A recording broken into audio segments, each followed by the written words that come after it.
O que danado o Supremo Tribunal Federal fez com o artigo 28 do Código de Processo Penal?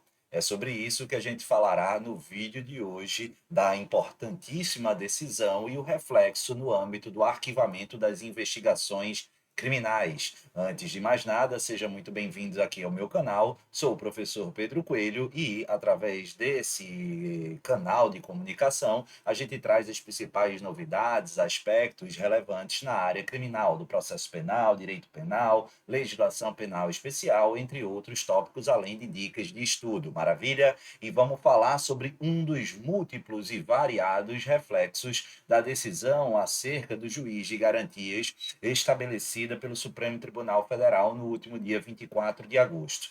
Antes de mergulhar sobre o artigo 28, permita-me rapidamente fazer uma recapitulação, destacando que na aula de ontem, quarta-feira, dia 30 de agosto, que está disponível aí nos próximos dias aqui no meu canal, a gente tratou de forma bastante esmiuçada dos principais reflexos das decisões do STF acerca do juiz de garantias e suas importantes consequências e impactos. Além desse tópico relativo aí ao juiz de garantias, também foi finalizado o julgamento acerca da nova redação estabelecida pela Lei 13.964 de 2019, a lei ou pacote anticrime, nessa face do artigo 28. Historicamente, esse artigo 28, desde a sua redação original, datada de 1941, ele estabelecia que o arquivamento do inquérito policial, ou, na verdade, o arquivamento de toda e qualquer peça de investigação criminal, ele obedecia a uma lógica de uniformidade ou de harmonização. Por quê? Porque ele estabelecia uma ideia de um ato complexo. Para arquivar um auto de investigação criminal, era imprescindível a promoção de arquivamento, ou seja, a manifestação do Ministério Público nesse sentido, e submeter essa manifestação de arquivamento à análise jurisdicional, à análise judicial do Poder Judiciário, que, entendendo correta e anuindo a essa orientação, homologaria e efetivaria esse arquivamento. Contudo, seria possível, de acordo com a inteligência originária da redação do artigo 28, que o juiz discordasse dessa opção do arquivamento feita pelo promotor de justiça ou pelo procurador da República. E aí, nesse caso, ele estaria refutando e deixando de homologar. Essa atribuição destacada aqui, ela indicaria aquilo que a sua banca examinadora exige ou exigia na sua prova de concurso, como a função anômala de fiscal do princípio da obrigatoriedade da ação penal pública desempenhada pelo Poder Judiciário. Sim, a frase é longa, porém extremamente importante. Por quê? Porque essencialmente não é função, dizia a doutrina, do Poder Judiciário fazer essa fiscalização. Entre os vários princípios da ação penal pública, um deles é o princípio da obrigatoriedade. E aí, presentes os pressupostos processuais e condições da ação, o Ministério Público se veria obrigado a ofertar inicial acusatória quando a natureza dessa ação fosse pública.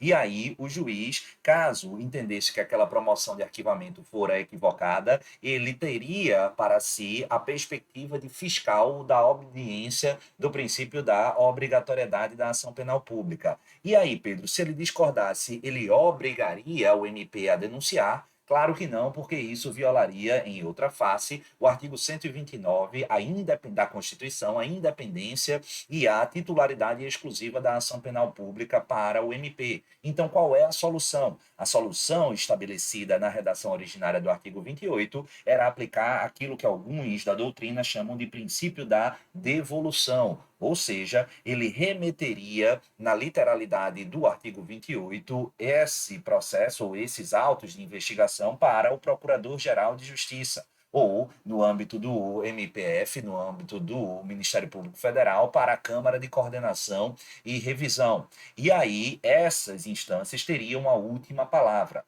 Então, veja, a última palavra sobre arquivamento de investigação criminal ainda assim seria do Ministério Público, mas o juiz teria essa função aí anômala de fiscal do princípio da obrigatoriedade. Se o promotor ou procurador da República promovesse o arquivamento, caberia fundamentalmente Aí o Poder Judiciário concordar ou não. Concordando, homologava e arquivado estaria. Não concordando, remeteria para o PGJ ou para a Câmara de Coordenação. Então há aqui, essencialmente, um ato de consenso. No entanto, essa perspectiva de atuação do Poder Judiciário encontrava uma série de resistências no âmbito doutrinário. Por quê? Porque se entendia que essa atuação proativa e em favor, digamos assim, da instauração da ação penal feita pelo Poder Judiciário, ele, além de fugir essencialmente às atribuições e competências do Poder Judiciário, ele conflitaria com a perspectiva de um juiz, do Estado juiz, como um terceiro imparcial, porque ele claramente estaria demonstrando uma vocação ou um intuito condenatório acusatório, aliás, mais e superior, portanto, do que o próprio órgão constitucionalmente com essa função que é, nesse caso, o Ministério Público. E a partir daí, notadamente depois da Constituição de 1988, crescia a tese de que esse artigo 28 ele não teria sido recepcionado pela Constituição Federal, democrática e do sistema acusatório. Agora, cuidado, por quê? Porque essa orientação ela nunca foi predominante.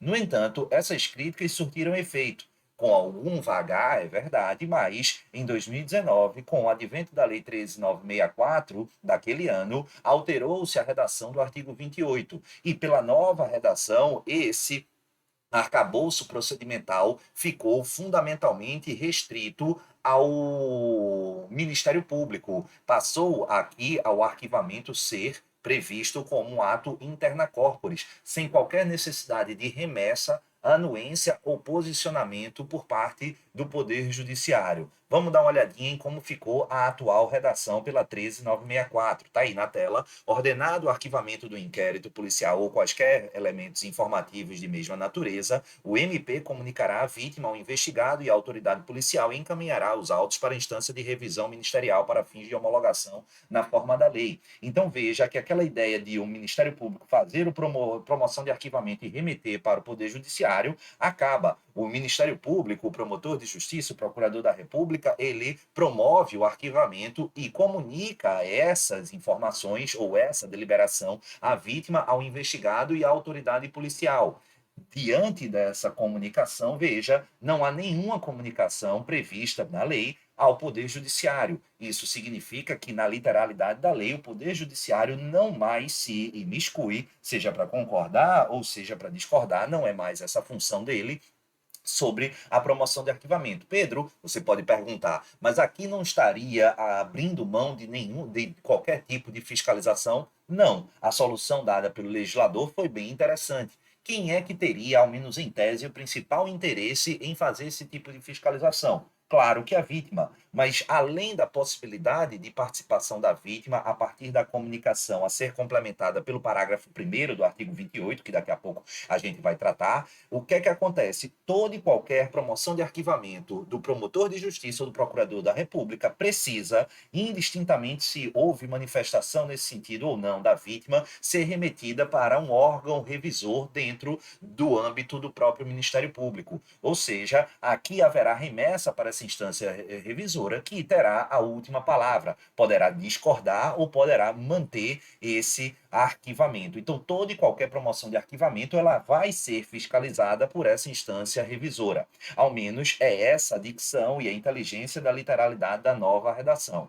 Contudo, vocês que acompanharam a última aula, a aula que está disponível aí, gravada ontem e disponível aqui no meu canal, pelo menos para os próximos dias, vai se recordar ou vão se recordar que eu disse e comentei que o próprio Supremo Tribunal Federal ele modificou bastante equivocadamente em vários dispositivos, de forma absoluta, a redação e o sentido da norma estabelecida pelo legislador. E aqui foi um dos casos mais gritantes. Veja, a gente deixou muito claro que afasta a nova redação a participação do Poder Judiciário. E afastando, vai dar aso, aliás, a uma potencialização e um aperfeiçoamento do sistema acusatório e a primazia da imparcialidade do julgador.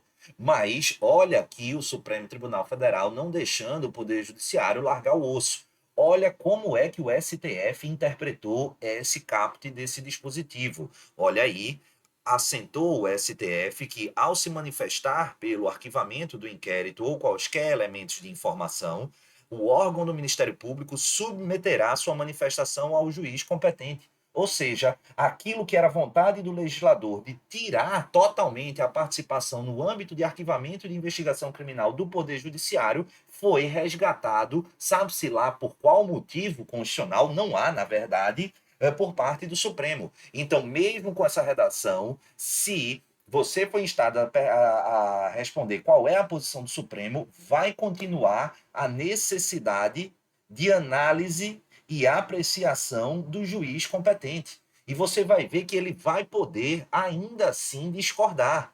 Além dessa comunicação medonha, estranha e ao arrepio da lei, a gente ainda manteve, vai para a tela, a comunicação da vítima, do investigado, à autoridade policial, podendo encaminhar os autos ao procurador-geral ou a instância de revisão de instância ministerial, quando houver, para fins de homologação na forma da lei. Então, se tiver uma instância revisora específica na lei, vai para lá. Se não, vai para o Procurador-Geral de Justiça ou para a Câmara de Coordenação em se tratando do Ministério Público Federal. Beleza? Tranquilo? Show de bola. Mas, como eu disse, a gente ainda tem o parágrafo primeiro. O parágrafo primeiro, ele delimita como é a atuação da vítima potencial ou possível. Olha o que é que ele diz. Se a vítima ou seu representante legal não concordar com o arquivamento, poderá, no prazo de 30 dias da comunicação, submeter a matéria à revisão da instância competente no órgão ministerial, conforme dispuser a respectiva lei orgânica. Lembra que toda e qualquer promoção de arquivamento pela lei já vai lá para essa instância revisora, que o Supremo disse, pode ser PGJ, pode ser Câmara de Coordenação, ou pode ser outra instância revisora, certo? Então toda vai para lá. E qual é o sentido dessa participação da vítima? Olha, se a vítima quiser, já sabendo que vai para lá, mas trazer arcabouço argumentativo, seus fundamentos para demonstrar sua irresignação e sua absoluta discordância com a promoção de arquivamento, ela terá 30 dias a partir dessa comunicação para arrazoar e encaminhar. Beleza? Então, essa participação ela é facultativa. Indiferentemente dela existir ou não, o processo ou o arquivamento vai para a instância revisora. Agora, tem 30 dias para a vítima proativamente, se desejar, fundamentar no entendimento em caso de discordância. Maravilha? Tranquilo? Show de bola. Mas aqui vale destacar que, novamente, a decisão foi de atribuir para a autoridade judicial competente também poderá submeter a matéria à revisão de instância competente do órgão ministerial, caso verifique patente ilegalidade ou teratologia no ato do arquivamento. Ou seja, o juiz ele pode discordar e dizer não aceito esse arquivamento, para mim ele é teratológico ou manifestamente ilegal e remete aqui para o Procurador-Geral de Justiça, para a Câmara ou para justamente essa instância revisora, nos moldes que ocorre hoje em dia. Então, muita gente tem me perguntado, Pedro, não mudou nada? Olha, não mudou, assim, na essência, nada. A gente teve algumas firulas. O que é que são essas firulas? A gente passa a ter a possibilidade, a obrigatoriedade de comunicação da vítima, passa a ter a possibilidade de, em caso de comunicação da vítima, que é obrigatório, a vítima, no prazo de 30 dias, arrazoar para apontar eventuais fundamentos, argumentos da sua irresignação com o arquivamento. Todo e qualquer arquivamento, o que antes não acontecia, vai ser necessariamente revisto por esse órgão ou instância revisora, mas mantém aqui a participação do Poder Judiciário. Ele precisa ser comunicado, ele precisa ser comunicado. A lei não fala em homologação, mas na minha ótica está implícito, tá? Está implícito. Então a gente tem uma problemática muito sensível em relação a isso e como vai se dar esse funcionamento. E, aliás, se a vítima não fala nada e o Ministério Público só remete pro forma, será que o juiz pode levar os seus fundamentos que estabeleçam a sua discordância para análise da instância revisora para o Supremo Tribunal Federal? Sim. Ele pode, eventualmente, fundamentar em aspectos de patente e ilegalidade, ele entenda que aquela negativa viola o texto da lei, ou em teratologia do arquivamento, quando esse equívoco, esse erro for algo absolutamente manifesto. Então andou muito mal aqui o Supremo Tribunal Federal. Por quê? Porque reescreveu, supostamente dentro de uma lógica de constitucionalidade, algo sem qualquer fundamento em controle de constitucionalidade. Ele simplesmente não concordou com a nova redação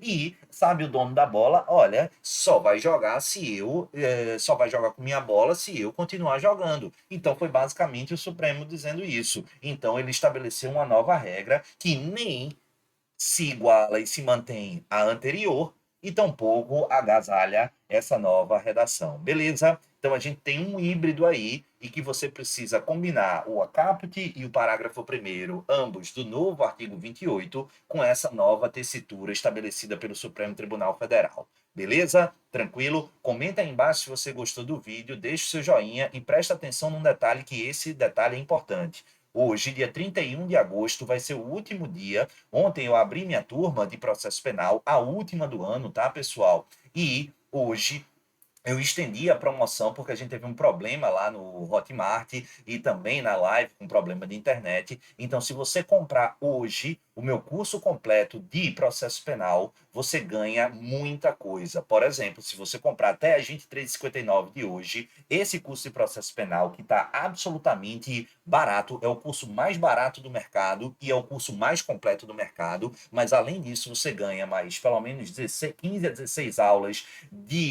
do Reta Final, delegado da Polícia Civil do Estado de São Paulo, 100% gratuito. Você ganha o curso de atualização jurisprudencial criminal desse segundo semestre, que vai ser lançado em dezembro ou janeiro. Já está embutido aí. Só nisso você gastaria provavelmente 350 na promoção. É praticamente o preço do nosso curso de processo penal. Você ganha também um informativo especial quinzenal durante um ano, que são julgados e teses que não são veiculados em informativo de jurisprudência e que são analisados, destacados e selecionados por mim, além de um acesso imediato a um curso absolutamente atualizado da Lei de Interceptação Telefônica. Tudo isso até hoje, à meia-noite, até hoje, às 11h59. Vou deixar o link aqui abaixo na descrição e aguardo vocês, beleza? Um beijo no coração de todos, fiquem com o Papai do Céu e, claro, até a próxima. Tchau, pessoal!